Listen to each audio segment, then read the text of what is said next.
I wanted to understand if there was a bridge between that world where there are infinite number of dimensions and this three-dimensional world that we live in. My interest in explaining this mystical science of the pineal gland is really thinking of the pineal gland as the brain's radio receiver. And it can only be activated through a certain process.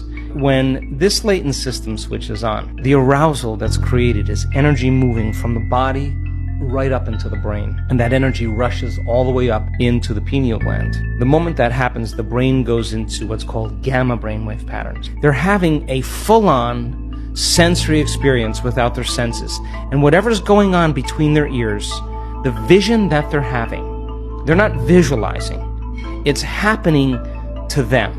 And the person now is literally in a whole nother world. They're in another dimension. That's why the pineal gland is called the third eye, because it's a profound vision. Once the autonomic nervous system switches on and it goes into gamma brainwave patterns, that radio receiver has tiny little calcite crystals, stacked rhombohedrons that are on top of each other. And those crystals begin to shimmer.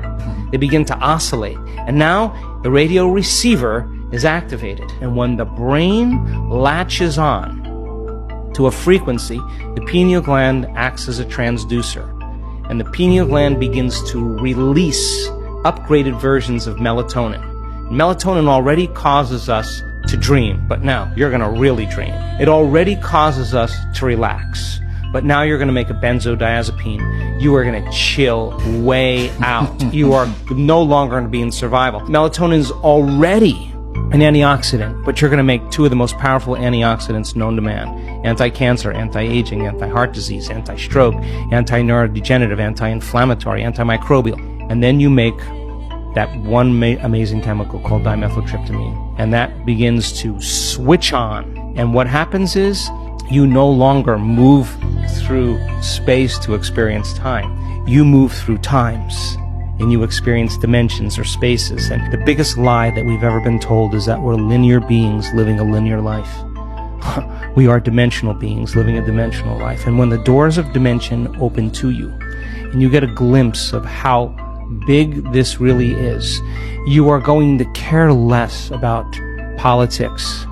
You're going to care less about who's famous and who isn't, because you're going to realize you're all of that and more.